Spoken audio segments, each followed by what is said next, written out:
Hello, everyone. Not long ago, I found myself in a very tricky situation. I had too many opportunities coming my way, too many tasks on my hand, and I felt overwhelmed because I wanted to do all of them. My days were filled with action. I was too busy, no time for family, no time for myself, but I was not being very effective. I was not able to create the results that I desired. So, in that state of mind, I called my mentor. He listened to me calmly and then he suggested me, why don't you make a 26-week plan wherein you put all the actions that you need to take in those 26 weeks, week by week, and the outcomes that you will expect from those actions.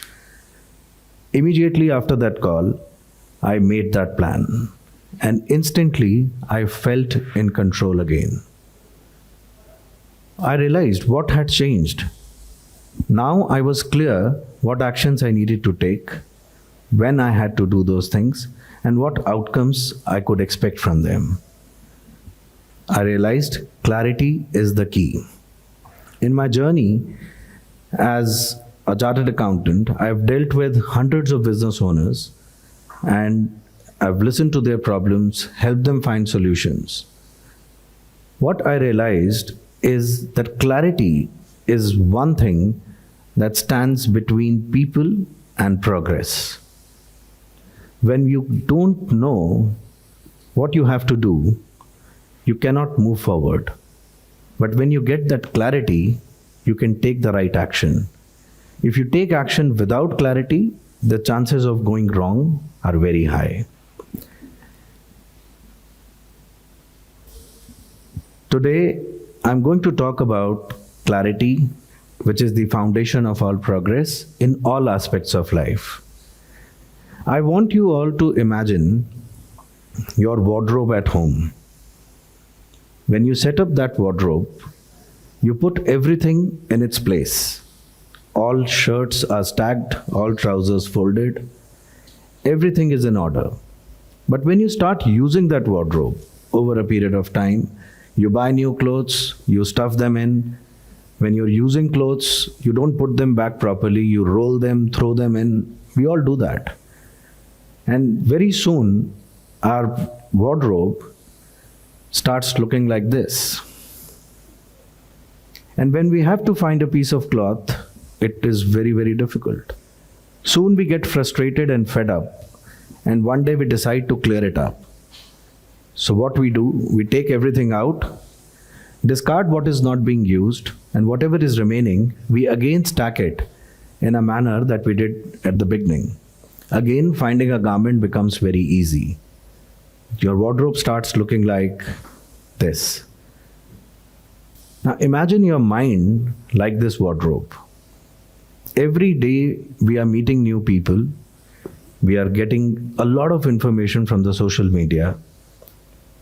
We interact, we get new ideas, new experiences. All that clutters our mind. And in that clutter, to find a solution for our problem or make a decision, sometimes it is very, very difficult. So what do? We declutter our mind. We take out everything that is not required, discard that part, and whatever is useful, we put it in order. In that order, there is space that gets created, and from that space, clarity emerges. So, when I work with entrepreneurs, I work with them to find the root cause of their problem, whatever challenge they are facing.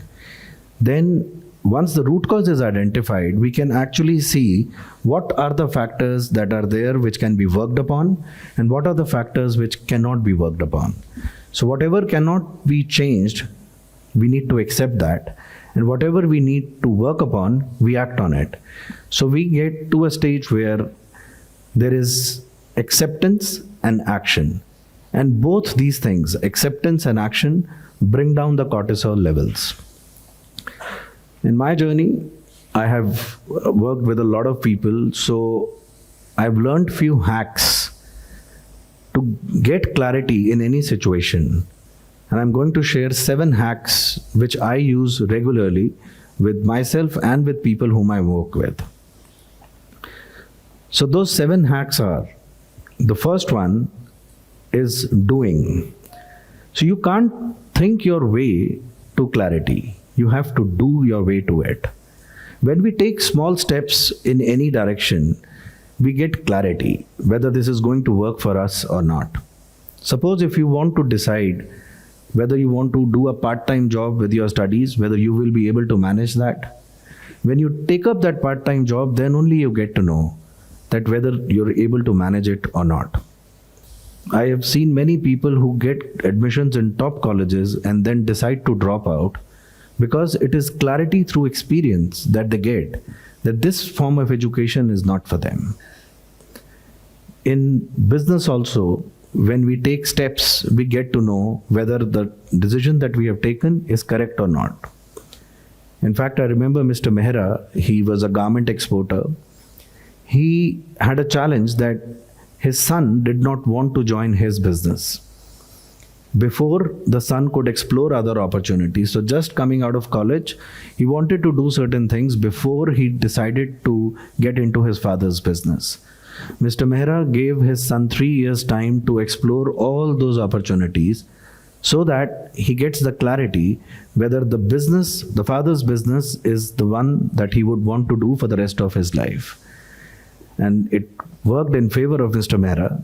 The son returned after 3 years with a lot of clarity, confidence and commitment that now this business is what he will do for the rest of his life. So by doing, we get clarity.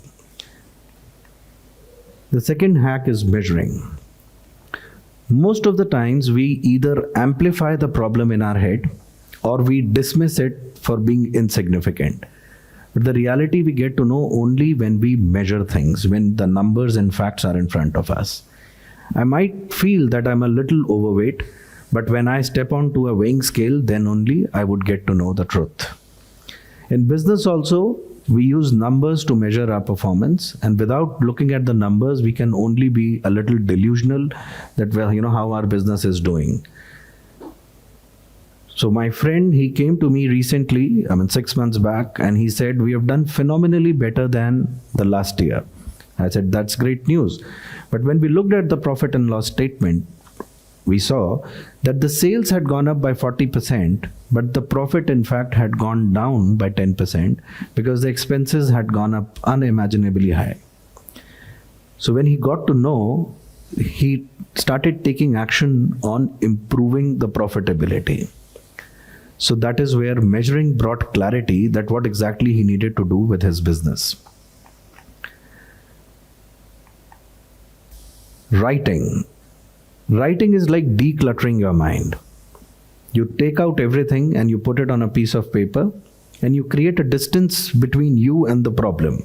It's like taking a step back and look at a painting rather than looking at too close at the painting. When you do that, then you can actually see that what is happening in your life and you can take the correct actions. In fact, when I ask people to write their problems, I ask them to write the factors that are leading to this problem as controllable and uncontrollable. The controllable factors, again, we take action on them, and the uncontrollable factors, we accept them. That is how writing helps. Disassociating. Disassociating is pulling yourself out of a situation and looking at yourself. So you take a step back and look at yourself, from a third person's perspective. And that is where you can see how you are acting or reacting in a situation, what things you're doing right, what things you're doing wrong. I learned this art in a NLP course that I did recently, and I have been using it since then in almost every situation where I feel a little overwhelmed. If you learn this art of disassociating, you can use it anywhere because you don't need any tool for it. It is just awareness. And this brings a lot of clarity. Brainstorming. So you find someone whom you can trust and share your challenge with them. Because when you share your challenge with them, you get a perspective which is unbiased. That person is not emotionally attached to your problem, so they can see what you can't see. Like my mentor, he could identify what was wrong in my life and immediately give me a solution which I was not able to find in weeks. So find a person whom you can trust and share. Reading. What a brainstorming session can do, I think books can do even better. When I walk into a bookstore, I go to my favorite section and I look at the books that are there and I observe which book is calling me. The books that I've picked up intuitively have really helped me find clarity in the situation that I was in. So read not only for knowledge, but for clarity. The last is waiting.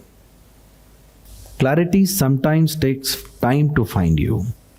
So whenever there is a storm, just wait for the storm to pass. Because when the storm is there, you cannot see anything. But when the storm passes, everything is very clear. I was working on a startup platform recently, and I was not able to find a monetization model for that particular business. I spoke to many people, I thought about it, I searched the net, but I was not able to find an appropriate monetization model. So I kept it at rest for some time. In few weeks, I got that light bulb moment where I could identify that this is the monetization model for that startup platform idea. And I'm very excitedly working on it now.